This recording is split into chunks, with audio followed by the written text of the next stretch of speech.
Section 5.6, we're going to continue to use our ability to integrate using the method of substitution. And we're going to use this skill in order to now find area between two curves. So, and it's very geometrically, the concept is really easy. I shouldn't say really easy, but I can say it's going to be should be relatively easy for you to catch on to. My screen is so zoomed in. All right. So section 5.6, it's called substitution. Even though I don't know, I guess we're using the substitution. We already know how to substitute using integration by substitution. So really what we're talking about is the area between the curves.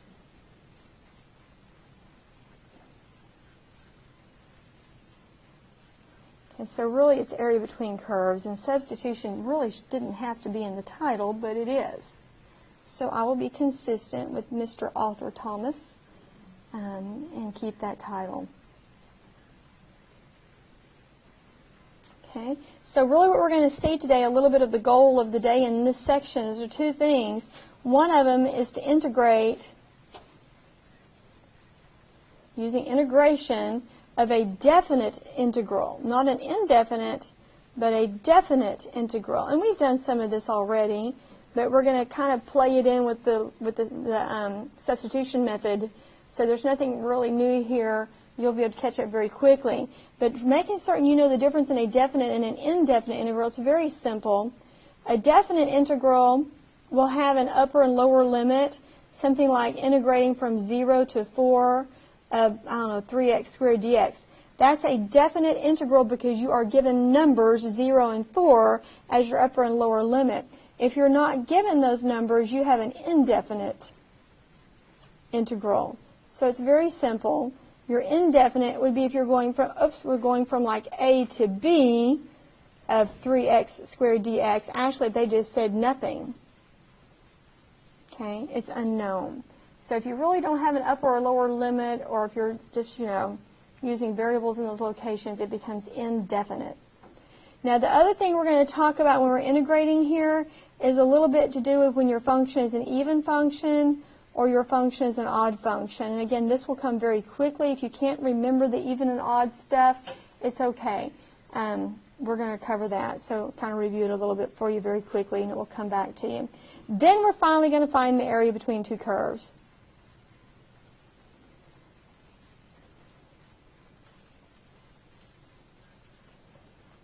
And this is really not difficult, but they add a little twist right at the end of the section where instead of integrating with respect to dx, we'll integrate with respect to dy. So instead of your variables being your x variable and integration with respect to x, we're going to twist it a little bit and have integration with respect to y. So it's a nice warm-up and prep for section 5.7 and 5.8. Okay, so here we go. Let's talk about integration of definite integrals. So we're going to start off here with just going into some examples, because again, this will not be anything terribly new. Examples of definite integrals. It'll be, I guess, a nice little review. Okay, definite integrals meaning they're giving you numbers for your upper and lower bound.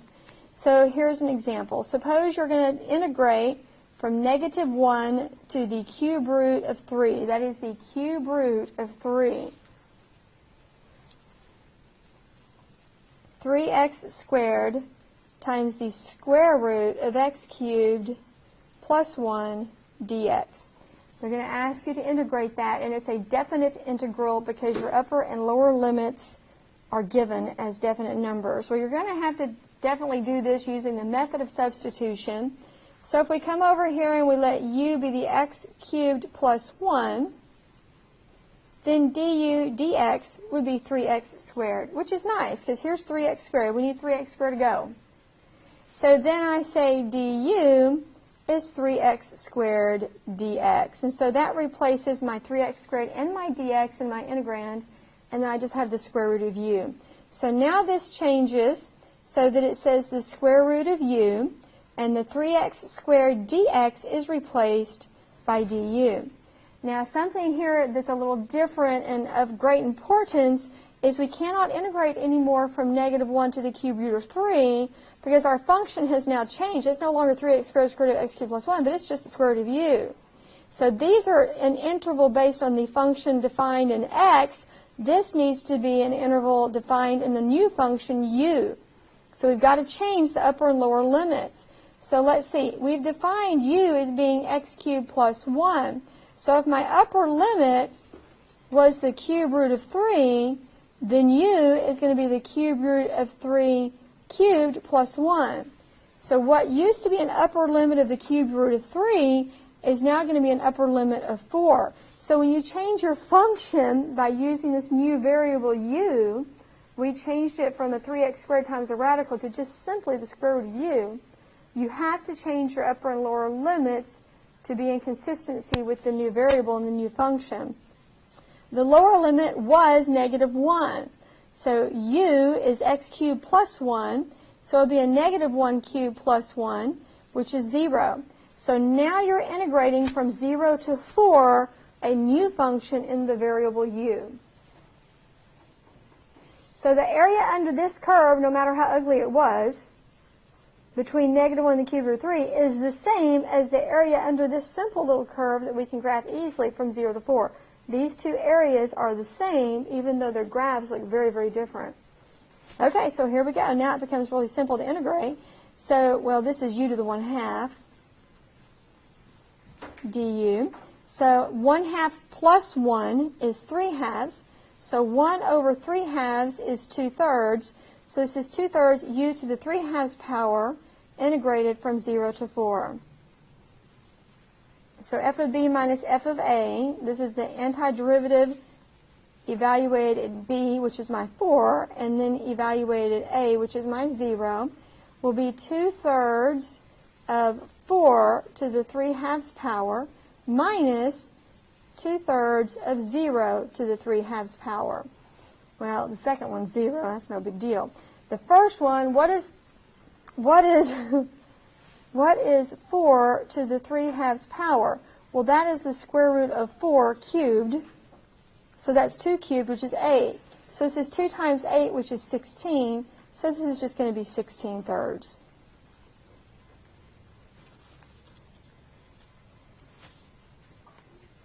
That's it. And we're good to go.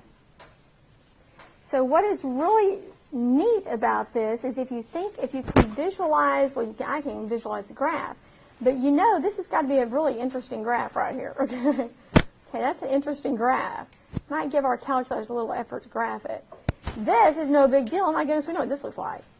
But oddly enough, the area under this curve between negative 1 and the cube root of 3 is equal to the simplicity of the area under the square root curve from 0 to 4. So look at the difference in the difficulty and the vision of the graphs and the upper and lower limits, the numbers change. So this is nice. This method of substitution and evaluating these definite limits sure comes in handy. All right, let's try another one.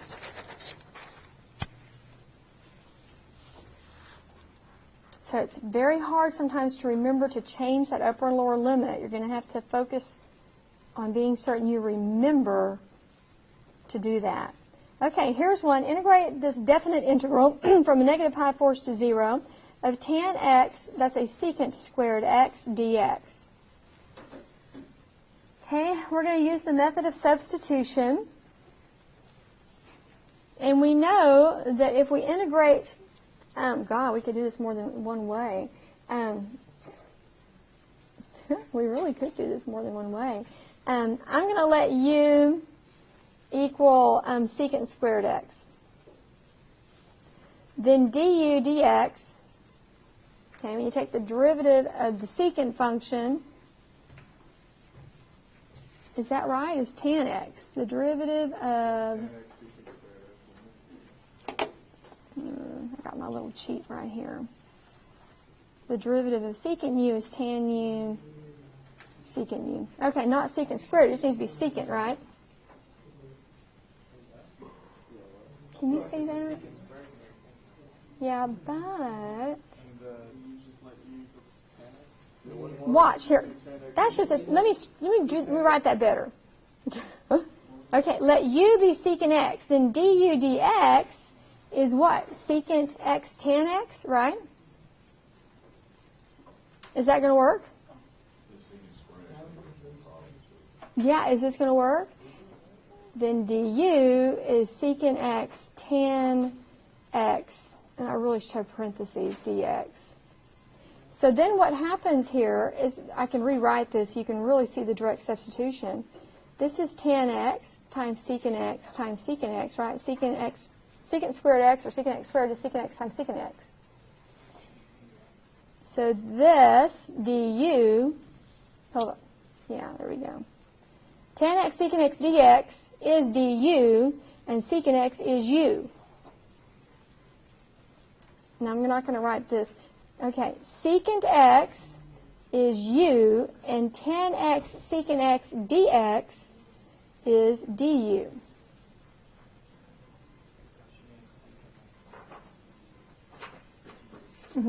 Yeah, u is secant x. There you go. Now, I have to be careful because I don't get to go from a negative pi force to 0 anymore. Okay, this was a huge trig function. This is just a little old u du. It's like a little linear thing. Okay, so a big transition. So if I have u equaling secant x, okay, when x equals 0, u would equal secant of 0. I'm not good with secant, but that's 1 over cosine of 0, right? So that's just 1 over 1, which is 1. So my upper limit is 1. My lower limit used to be a negative pi force. So u will be secant of a negative pi force, which is 1 over cosine of a negative pi force, which is cosine in quadrant 4. So this is 1 over the square root of 2 over 2.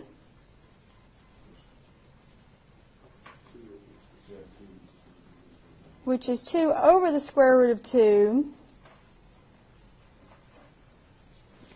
which is, it's just the square root of 2, right?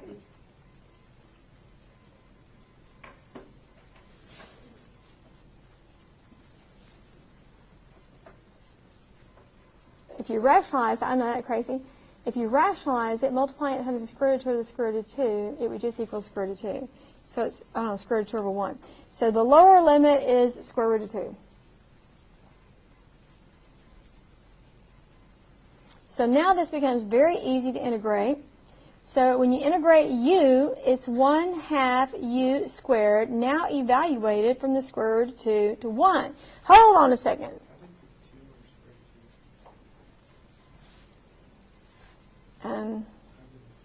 Okay, 2 over the square root of 2, if you rationalize this, which equals 2 square root of 2 over 2, which equals the square root of 2.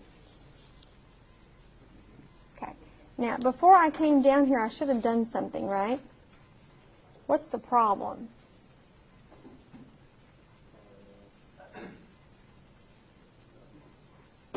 Yeah, we have a problem. Isn't the square root of 2 bigger than 1?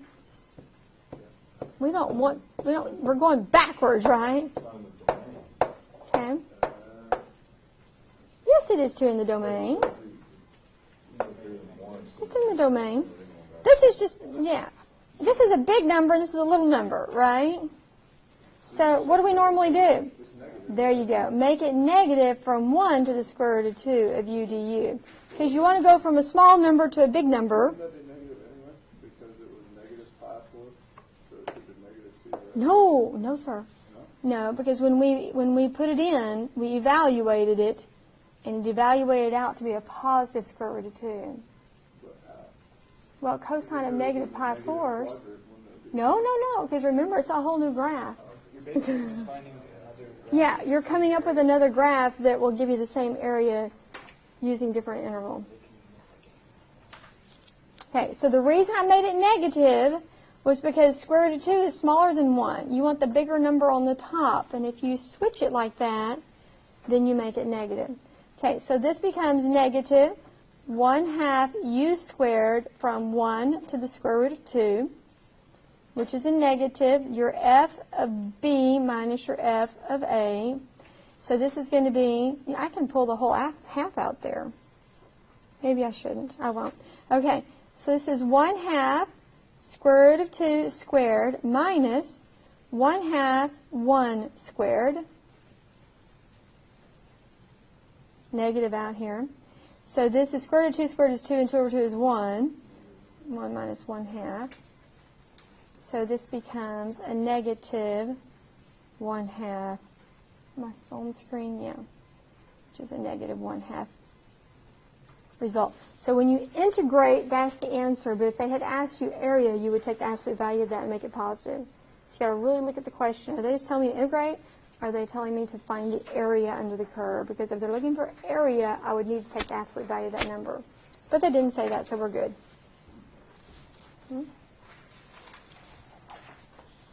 Cool stuff. Not a whole lot on the page. There's a bunch of little numbers. This looks very foreign, doesn't it?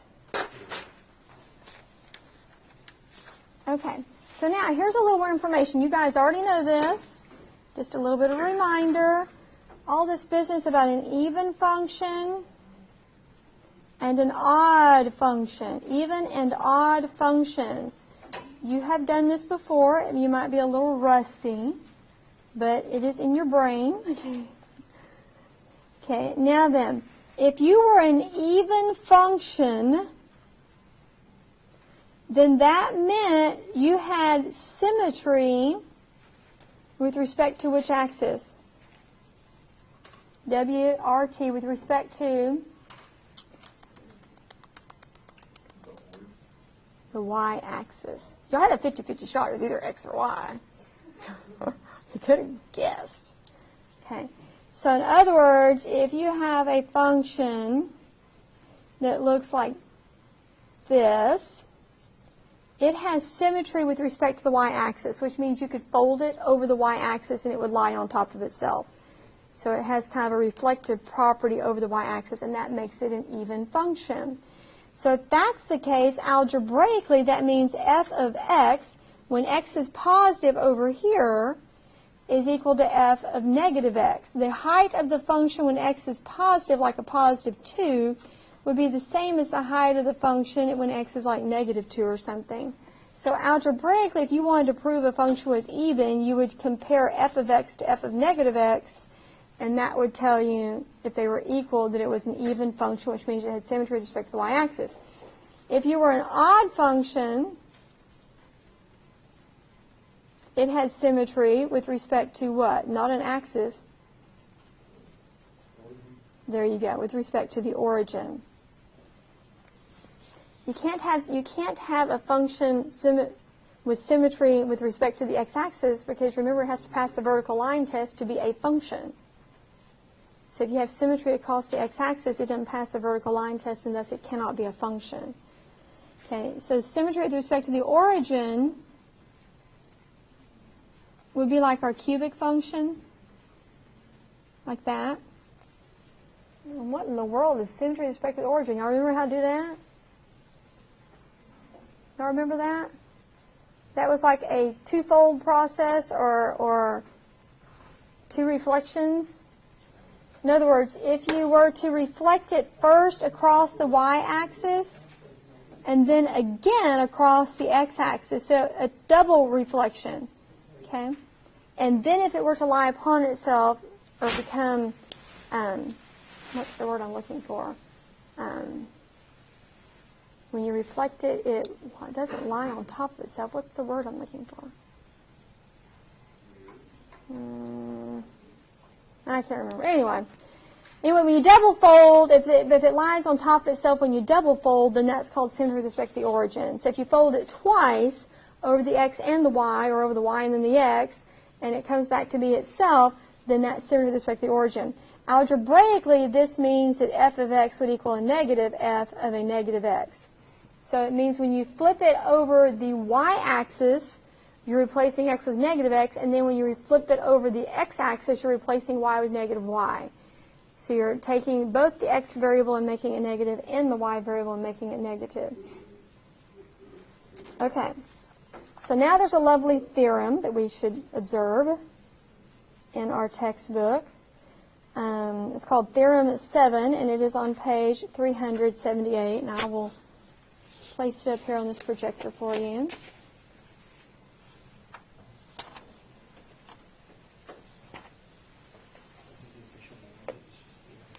Well, I'm using two textbooks, and so every time lately I've been giving y'all these, they are on the wrong page because I'm looking at the wrong book. Watch this theorem not even be in the book. No, it is here. No, that's not it. Yeah, it is. Okay, page 293. But in this book, it's Theorem 8 on page 293. Theorem 8 on page 293 is looking at the wrong book. Here's what it looks like. Let f be a continuous function on the symmetric interval. How's that? Okay. If f is even, then you integrate from negative a to a of f of x, then it's twice the area from 0 to a. You got a vision of that? No one's lights are coming on in their little brains out there. Y'all are going, duh, I have no clue. What in the world's going on? Okay, here's what the theorem says. It says if you integrate, we look at it, from negative a to a of f of x dx, it should equal twice the integration of 0 to a of f of x dx. If given, and we need to have a given over here, that f of x is even. It's an even function. It's an even function. Continuous even function. Well, think about this now. If your function is an even function and it has symmetry then with respect to the y-axis, you could either integrate from negative a to a, or you could just double it from 0 to a, right? Because it's going to be the same amount of area under the curve on the left side of the y-axis as is on the right side. This area equals this area if they're perfectly symmetrical. So why not just double this part? Okay? So you're just going to double the right half rather than adding the left half to the right half, which are going to be the same anyway. Okay? Does that make sense now? Okay. So the second one now is about the odd function. If f is odd, meaning it has symmetry with respect to the origin, then if you integrate from negative a to a, it's going to be an area of 0. I shouldn't say an area of 0. It's going to equal 0. Okay? Why? From one side is exactly the same as the other side, but opposite. But it's negative, correct. So this one says, given f of x is an odd function, if you integrate it from negative a to a, it's going to equal 0. And this is not really the area, okay, because we should absolute value it and double it. But we're not talking about area, we're just integrating. We're just algebraically integrating. So in other words, this would be like that cubic function. Looks something like this. In this case, the area, say this is negative a and that this is a. This area under the curve, or this region under the curve, on the left side and the region on the curve on the right side, if this thing is truly symmetrical with respect to the origin, these two areas or regions are going to be exactly equal. But when you integrate, this one's going to be negative because your vertical value is a negative value, and so area is length times width, and if one of them is negative, you're going to get a negative version. So this region is going to come out negative, this region is going to be positive, and they're going to wipe each other out and be 0 when you integrate. Now again, that's just pure integration. If they really asked you area under the curve, you would take the absolute value of the negative side, and it would be a doubled amount. So be really careful. Are they asking me area, or are they asking me just to integrate? And even I have to be careful in the words I'm using as I'm talking about it. So those are a couple of interesting and very significant facts. And they're really quite simple once you kind of get the vision in your mind, get the geometric vision of these graphs and what you're going to come up with when you integrate. So let's play around and do a few examples.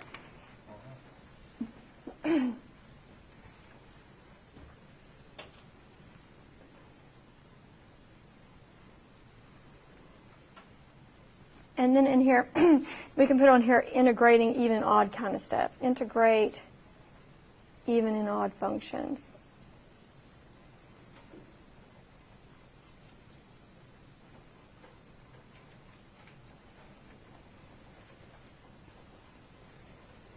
Okay, so here's one of them. Suppose we're going to integrate from -4 to 4 of x squared dx.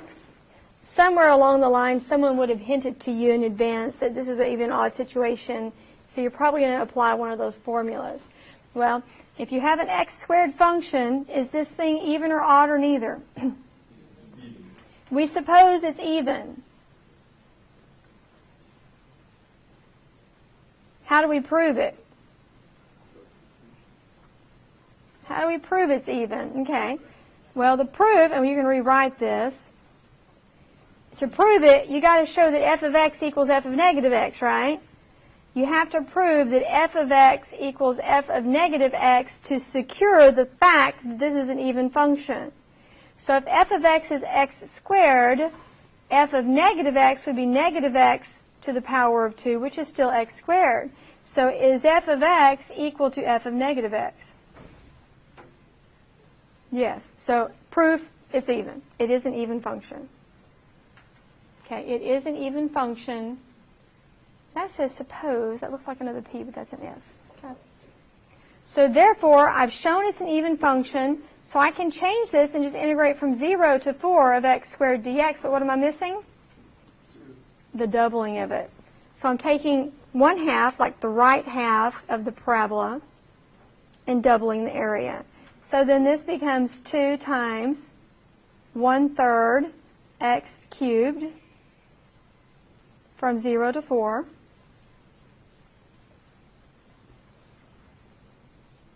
Which is 2/3 times 4 cubed minus 2/3 times 0 cubed. Having a hard time staying on my page. And this equals 4 cubed, 4 times 4 is 16 times 4 is 64. And 64 times 2 is 128. So it's just 128 over 3.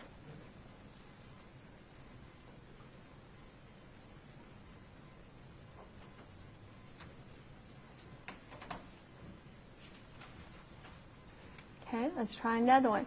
You cannot just say, hey, that looks like it's got symmetry with respect to the y-axis, so I guess it's even.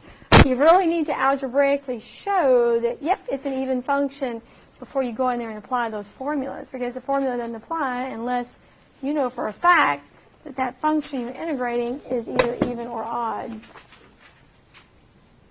Okay, here's another example. Suppose you're integrating from -2 to 2 of x to the 4th minus 4x squared plus 6. Now, the only reason you would even possibly suspect that this is an even or an odd function would be that your lower limit is the perfect negative of the upper limit, which gives it the balance on each side of the y-axis to kind of see if those two areas on each side are equal. So first of all, I don't know if this sucker is even or odd. Now, if it's an even exponent, it's not going to be an odd function. So let's check to see if it's even.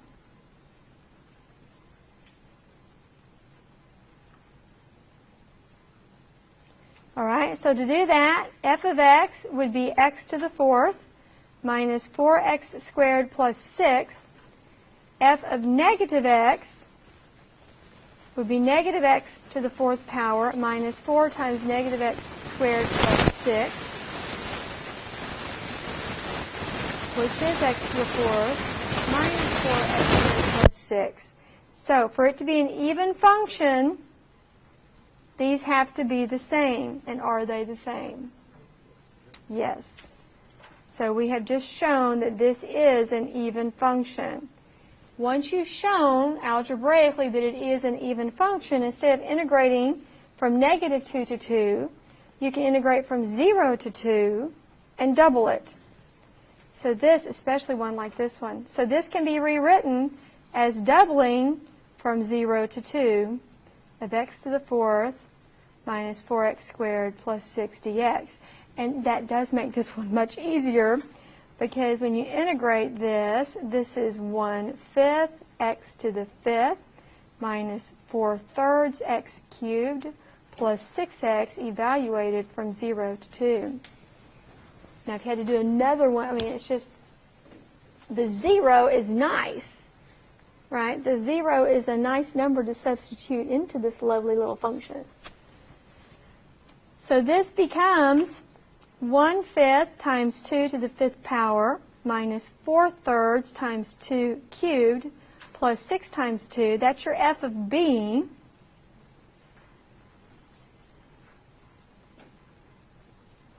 And what is your f of a going to be? Pretty much it'd be 6 because it's 0. Or it'd be 0 all the way. There you go, be 0 all the way. So that's what's so nice, is the right half of all those fractions and cubes and squared mess is just gone. Because when you put a 0 in there, all those x's are z'ing around every term. So it's nice. So this is not fun to do. 2 to the 5th, 2 times 2 is 4 times 2 is 8 times 2 is 16 times 2 is 32. So this is 32 fifths. 8 times 4 is 32 thirds. This is not fun. You got 232 over 15 as the grand total. You multiplied that by 2 already? Okay. There it is. So when you can go from, when your lower limit is 0, it just makes the integration simpler. It makes it simpler. Both of those are even. Let me throw an odd one at you. If it's odd, it's just 0, huh? Yeah. Which you have to prove it's odd.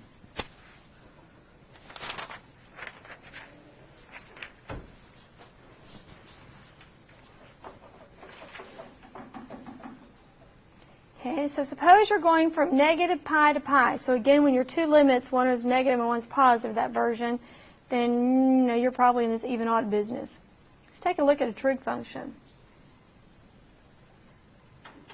Off the top of your head, is this function going to be even or odd? Visualize the graph.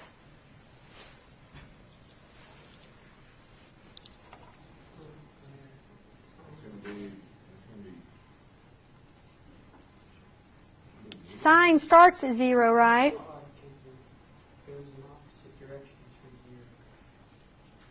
Right? Isn't the sine function at pi is where it equals 0 again, so doesn't it do this? Right? Okay, so does that one have symmetry with respect to the origin? A double fold. Yeah, it looks darn good. Okay, so geometrically, and just with our eyes, it looks like it should be an odd function. So we suspect this thing is going to equal 0. How do I prove it's odd? To prove it's odd, f of x would have to equal negative f of negative x, right?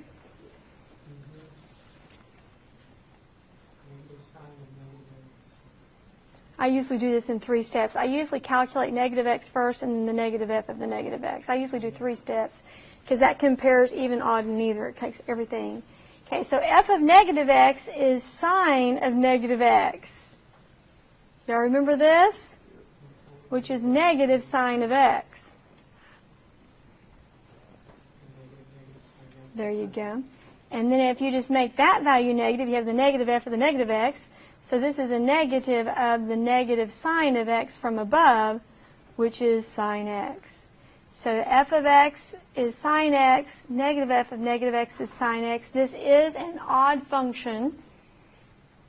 Therefore, when I integrate, it will be 0.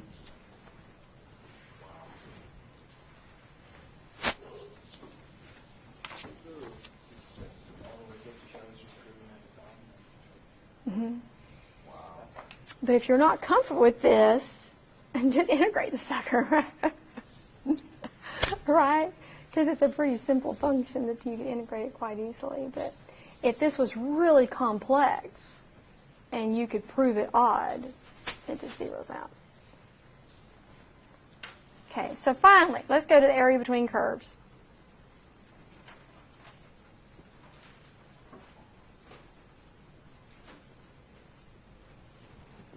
Area between curves. I'm going to pull a definition up here, let you take a look at it, let you read it, let you kind of study it a minute, see if you can figure out what in the world it says. Okay. Figure out what in the world does the definition have to say. It's on page 294.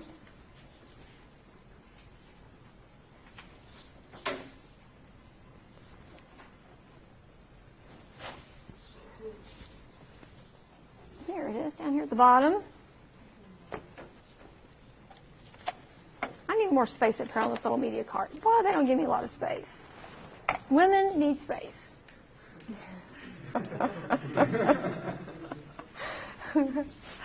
Okay. It's kind of crooked up here, but there it is. I guess I shouldn't touch the screen for the sake of the recording. If f and g are two different functions that are continuous, two functions out there on the graph, and they're both continuous, but f of g is bigger than g of x. Excuse me. F of x is greater than g of x. What does that mean? What does that mean about the graphs? Is higher up. F of x is higher up on the graph than g of x is if f of x is greater than g of x. Throughout this interval from a to b. So between a and b, no telling us what the functions are doing outside of a and b, but in that area, f of x is above g of x on the graph. Then the area of the region between the two curves, the space between the two curves, is the integral from a to b of f of x minus g of x. The space between the curve would be all the area under the high curve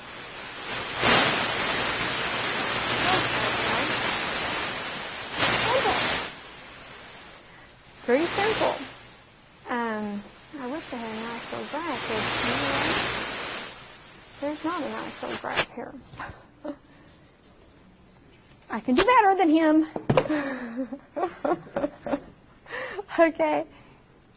So if f of x is up here rolling around between a and b, and g of x is down here,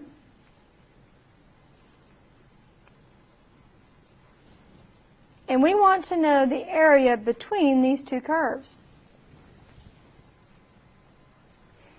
If you integrated f of x, all these dots would give you its area under its curve, right?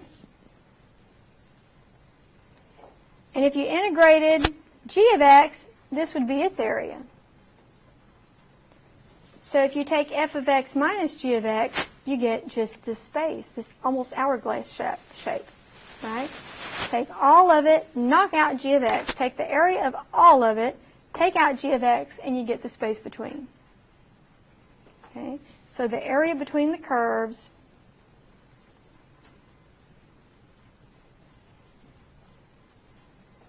given, this is like a really important thing, f of x is bigger than g of x for this to be correct, then it would be the integral from a to b of f of x minus g of x.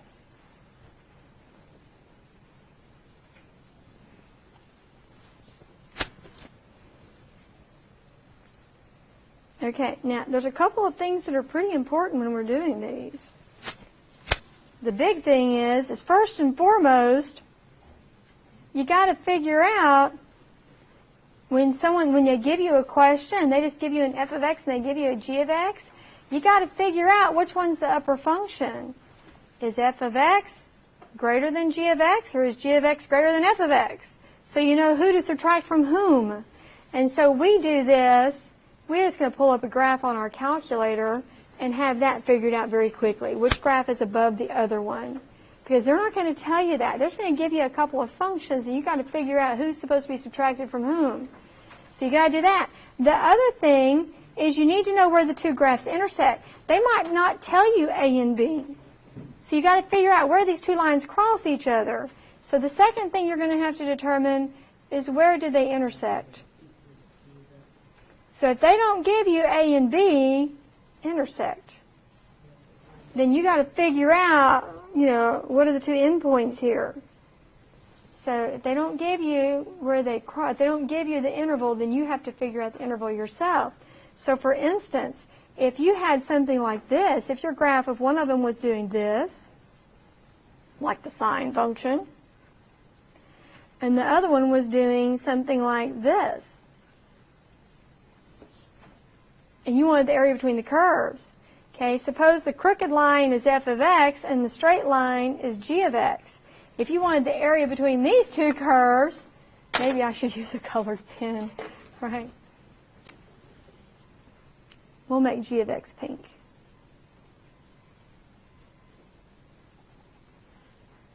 Okay, if you wanted to know the area between the curves, you would say, okay, I'd first start off by taking f of x minus g of x, right?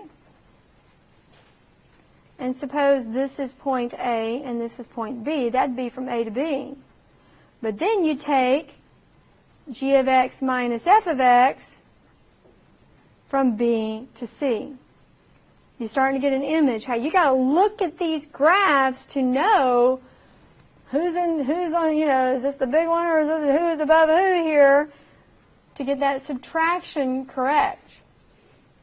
You kind of see just the general vision of this. So you got to be thinking, you got to figure out where they cross each other, and then you got to figure out which is the higher or the greater function to know then how to come in here and perform the integration to find the area between the curves. Okay. Now, how about we take a quick break? So let me pause this recording for a minute and give you all a second to take a little breather.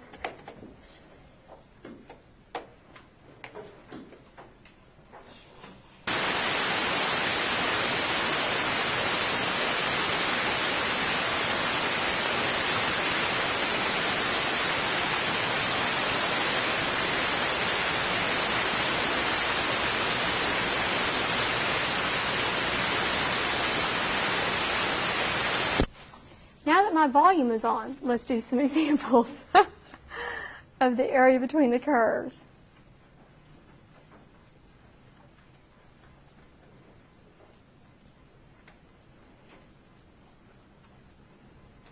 Okay, so here's a question. Find the area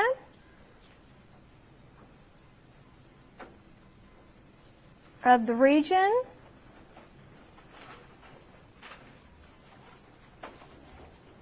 enclosed by, find the area of the region enclosed by the parabola y equaling 2 minus x squared and the line y equaling negative x. So they don't say find the area between the curves between the point -2 and 6 or something, the intervals of x values. I mean, they just say you figure it out where the area is that they are bounded.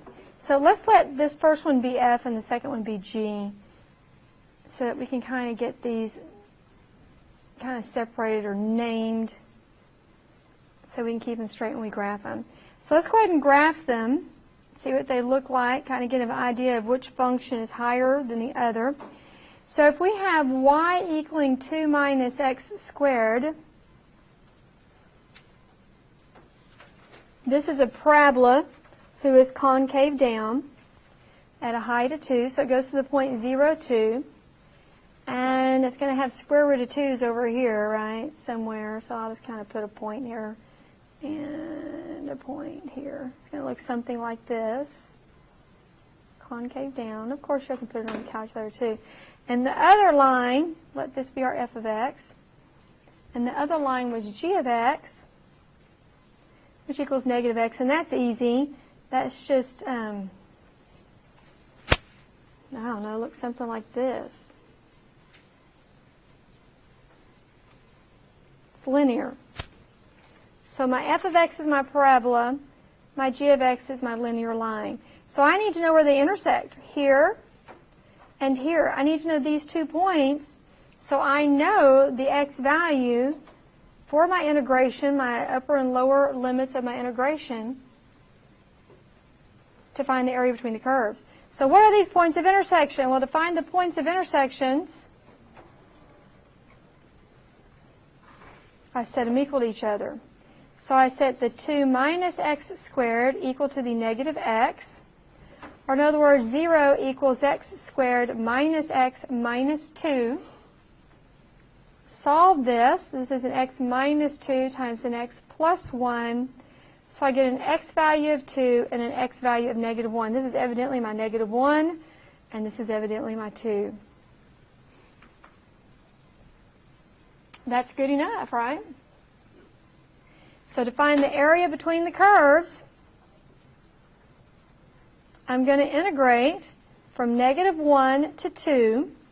Is it f of x minus g of x or g of x minus f of x?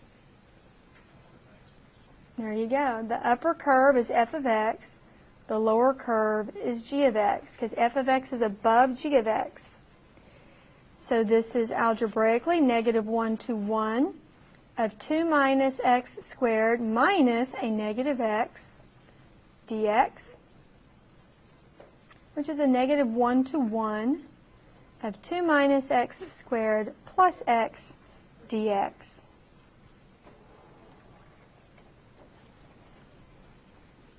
So now we just need to integrate. So this is 2x minus 1/3 x cubed plus 1/2 x squared, evaluated from negative 1 to 1. Have I done something wrong? Yes! I heard you. This is supposed to be 2. Negative 1 to 2, not negative 1 to 1.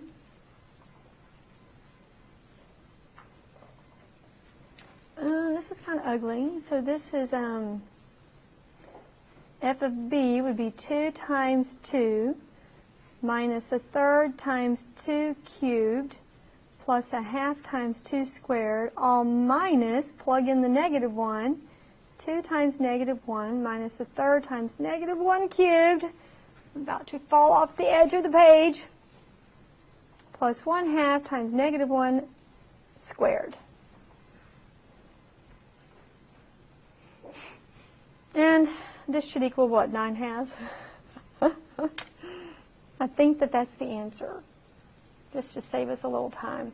So you can do the integration. It's not tough integration. It's just being certain that you know how to set it up, how to find your upper and lower limits on your integration so you get comfortable with it. Kind of fun. Got to get comfortable with graphing, comfortable with finding the points of intersection. Okay, let's try another one. Okay, find the area. I might just set this one up. Find the area of the region enclosed by the 2 curves.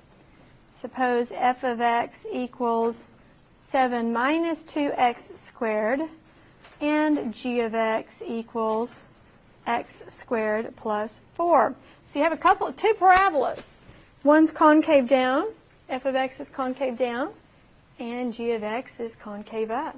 So, and we're going to integrate. We don't know what we're going to integrate. We don't know what our upper and lower limits are. We don't know if it's f of x minus g of x or g of x minus f of x until we graph it. So if we were to graph it, let's see, f of x is 7 minus 2x squared. It's concave down. Has a vertex up there at 0, 7. So it's going to look something like this. I can just get a rough sketch. That's f of x. G of x, on the other hand, is x squared plus 4. So it's up at a height of 4, and it's going up. Now we've got to find these points of intersection, because that's going to be my upper and lower limits on my integral. So to find the points of intersection, I set them equal. 7 minus 2x squared equaling x squared plus 4. So 0 will equal 3x squared minus 3. Or 0 will equal 3 times x squared minus 1. And, oh, I'm off the screen. Okay. I'm setting them equal to each other. I set the f of x equal to g of x in order to find the point of intersections. And so I get the x values of -1 and 1. So this is a -1, and this is a 1. And that's all I need are the x values because I'm strictly looking for the upper and lower limits of my integral. So to find the area between the curves, I'm going to integrate from -1 to 1. Is it f of x minus g of x, or is it g of x minus f of x?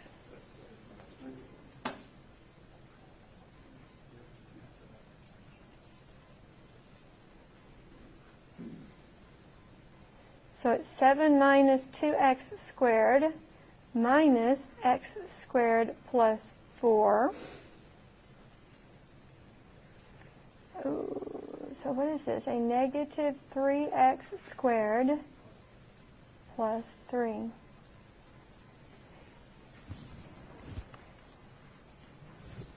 Okay, and y'all can do this. This is a negative 3/3 x cubed plus 3x from -1 to 1, which is just x cubed plus 3x from -1 to 1. So it is 1 cubed plus 3 times 1 minus a -1 cubed plus 3 times a -1. Yes, why am I missing these little bitty symbols of great importance? Okay, that negative is out here, which is out here. Oh my. So this is a -1 plus 3, which is 2. And this is a negative of a negative, which is a positive 1, plus a -3, which is a -2. Voila. Symmetry on that one.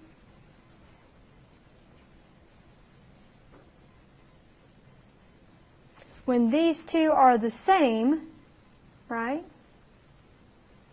that means that the area here was the same as the area here. Cool.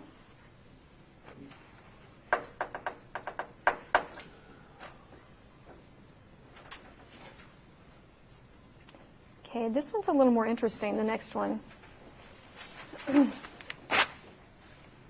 They do get interesting, okay? They can get a little complex. All right, suppose we want to find the area of the region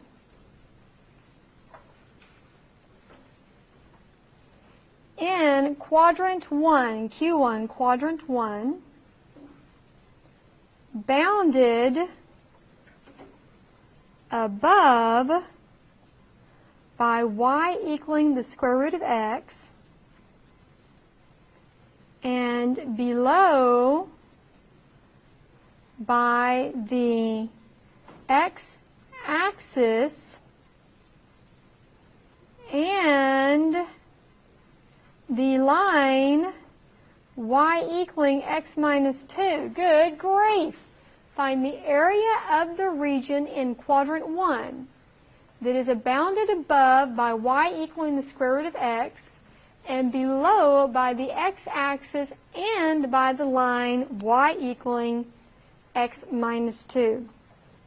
Good grief! Let's get a graph of this thing. What in the world are they talking about? Well, we're in quadrant 1. So y equaling the square root of x looks something like this. The x-axis, we know where that is, and the line y equaling x minus 2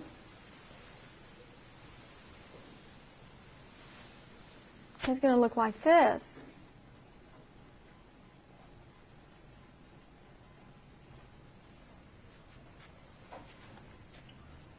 Oh, let's name these. Let's let the square root of x be f of x, and let's let x minus 2 be g of x. And I don't know, you can let the x-axis be h of x. Yeah.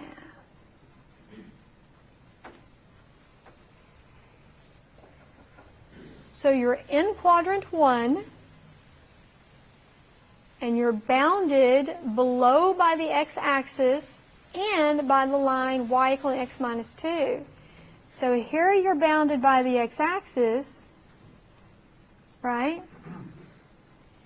And here you're bounded by the x minus 2, right? So you have like two pieces in there of that almost a pie-shaped thing. So here, I'm not going to do all of the algebra, but here you're going to integrate the black area, or the black kind of striped area I created, is f of x minus h of x, right? And the pink region is what? F of x minus g of x. There you go, yep.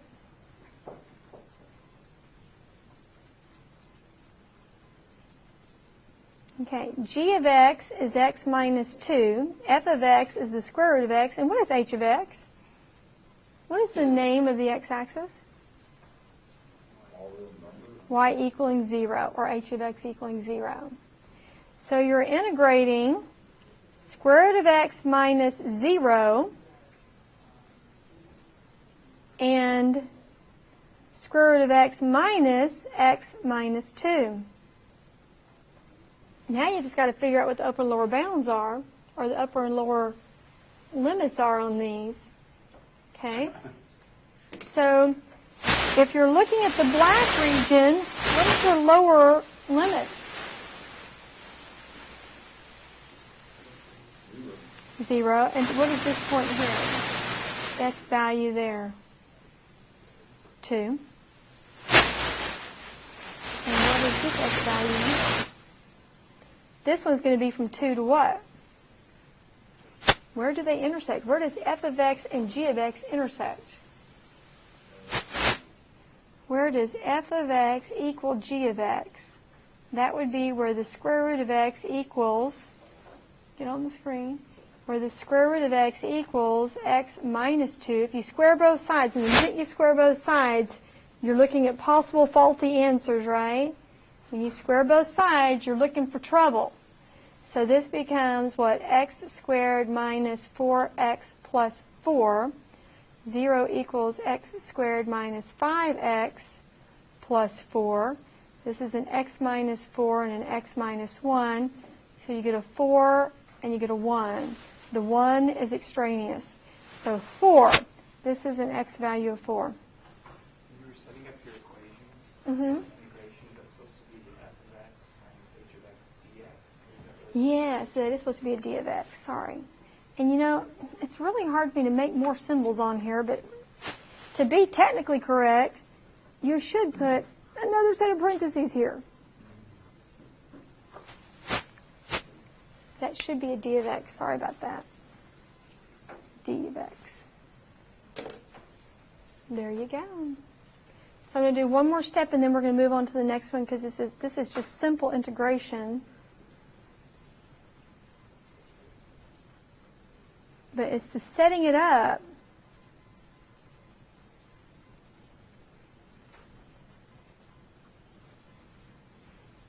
that's important. You guys know how to integrate now. This is my et cetera, et cetera, et cetera. Wave the magical wand. Okay, now it really gets interesting. The next part is a little bit different. Okay, it's gonna feel a little off.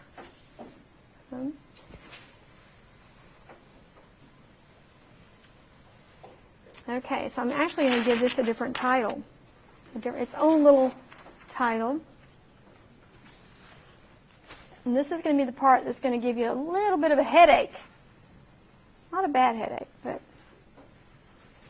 that should be an A.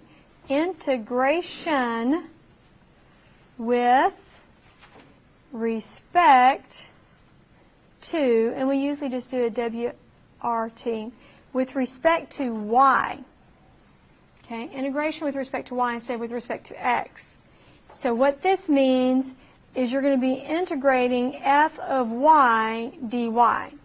Instead of f of x dx, it's f of y dy, which means that this is going to be stuff about y. Your function has to be in the y variable, dy. Okay, so you have to have the y variable there if you're going to integrate with respect to the y, or dy. So why would you ever want to do this? Well, here's why you might want to do this. Suppose your curves aren't really functions, meaning they're not going to pass the vertical line test. Suppose you have some really weird graphs like this. And suppose, I don't know, this is f of y and this is g of y, and you want to know the area between these two curves. Well, is one above the other? No, that's not good. Okay, so there's no high function minus low function here, because you can't say that one is greater than the other, because they're not. But we can say, here's the area we're looking for between them, right? But what we can say is if we look at it in this direction, and we often refer to this width here as your dy. That width is kind of your dy, your varying width of your rectangle. So if you do it with respect to the y-axis, you would have kind of an outside function and an inside function. So you could take the outside function minus the inside function when you're integrating with respect to y. So to find the area between the curves, you would integrate the g of y minus the f of y dy. And then this upper and lower limit, your upper and lower limits, would have to also be y values. So if this down here was 1 and this up here was, say, 9, then you would go from 1 to 9. Okay, so that's kind of your setup. You're going to go with dy stuff instead of dx stuff, so everything has to be in the y variable, including the upper and lower limits. So it's a twist. It's a spin that takes a minute to kind of, algebraically get through this. So here we go. Find the area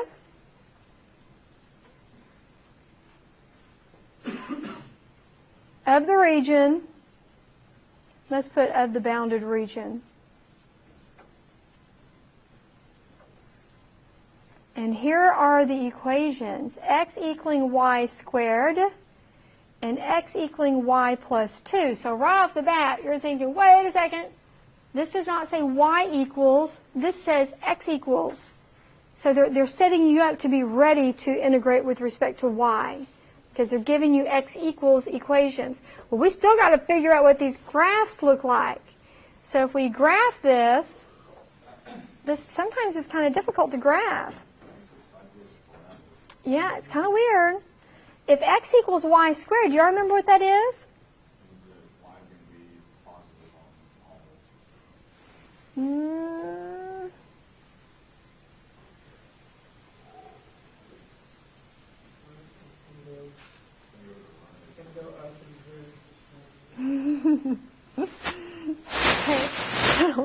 I don't know. X equals y squared.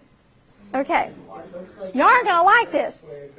Doesn't this mean y equals plus minus the square root of x? What is that? Well, the square root of x looks like this. If it's a plus minus, it gets the top and the bottom, right? Yeah, open to the right. Remember the conic sections in pre-cal? So I don't know, let that be. Really, this will be f of y, if you want to name it f and g or whatever. Okay, then this one would be g of y. So what is that? How do you graph that one? Well, if I had to graph that one, y equals negative x. Yeah, that's right, x minus 2. which would be down to, and go like this, right?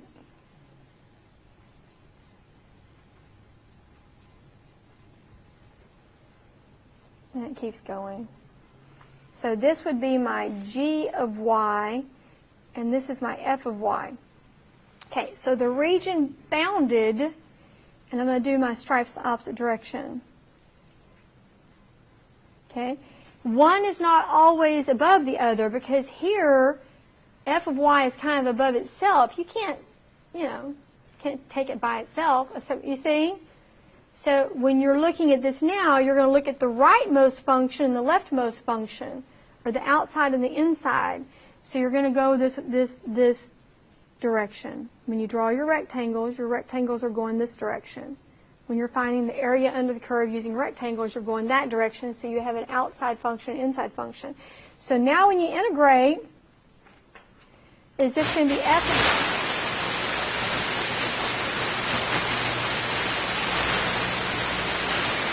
There you go. Careful. It's going to be the straight line minus the crooked line, right? Okay. So the straight line is g of y, and the crooked line is f of y. And what are the bounds going to be? What is the upper and lower limits? Where are these suckers intersect?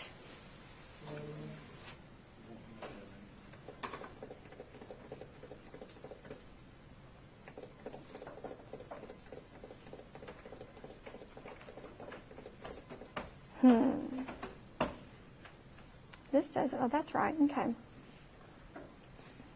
What are those values? I don't know, are they? I didn't sketch this. Okay, so at this point, I didn't sketch this to code, guys. This is the point 1, negative 1, and this is the point 4, 2. Okay, so what are the numbers that go on this integral? Very good.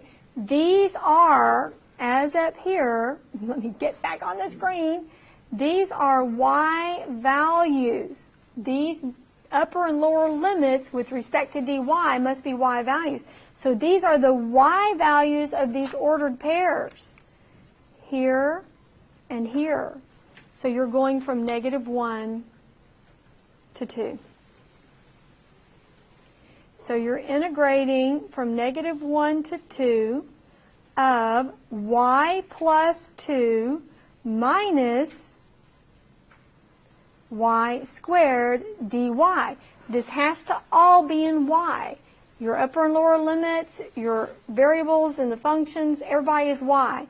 So you're integrating from negative 1 to 2 of y plus 2 minus y squared dy, and I'm going to put etc. Okay, because it's the setup that becomes kind of interesting here. So when you're visualizing, for some reason I kind of visualize a scan, you're going from here to here, this region, where the outmost is g of y and the inner curve is f of y. Okay, one more. This is a little interesting. It's kind of like in trig, right? Going into polar mode. Kind of making that transition. Find area bounded by x minus y squared equaling 0 and x plus 2y squared equaling 3. Now, when you get ready to integrate, it has to be in all y. When you integrate, that expression there has to be the y variable only. So you really want these to say x equals.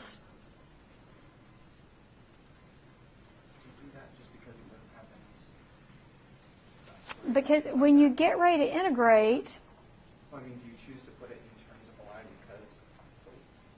because your dy, you're doing your width is a vertical width of every rectangle, which is your dy. Well, yeah, but we wouldn't have known that. Oh. Just gave us that. Do you choose to put x equals because the y is Yes, because the y's are squared. That's right. Yeah, you're right. I guess that's why you would do that, is because your y's are squared, how you would know that. Actually, they're going to title this something to the point of integrate with respect to y. Yeah, they're going to tell you something. So thinking about this, you know that this information, this integrand right here, is now going to say either y squared minus 3 minus 2y squared, or it's going to say 3 minus 2y squared minus y squared. All this y mess is going here.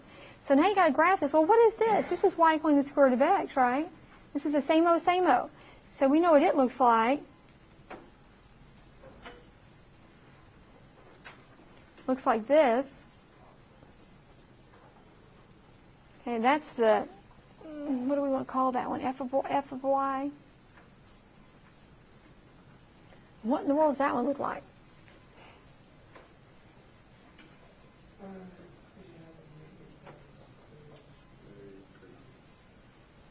Let's think about this. When y is 0, x will be 3, which is 3 comma 0 right here. We know that this one has the ordered pair 3, 0. When x is 0, y would be square root of 3 halves plus minus, right? Up here somewhere. I'm just kind of guessing. So this is going to look like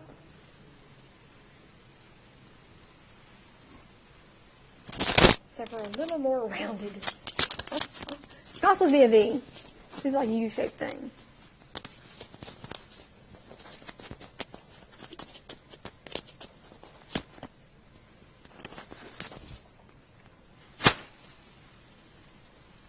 To put it on the calculator, you're going to solve that thing for y and put a plus minus sign in front of the radical. Okay, so now the goal is, what are these points of intersection?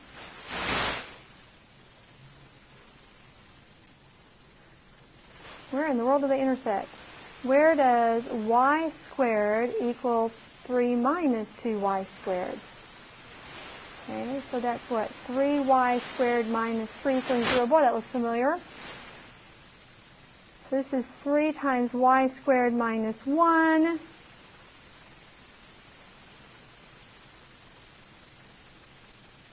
So we get y values of -1 and 1. Well, isn't that convenient?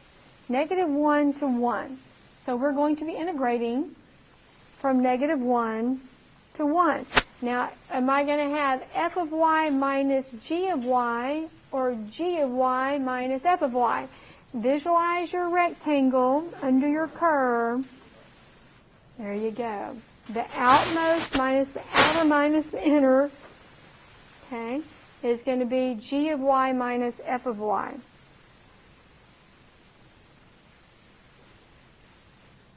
So now to find the area between these two curves, you're going to integrate from -1 to 1 of 3 minus 2y squared minus y squared dy.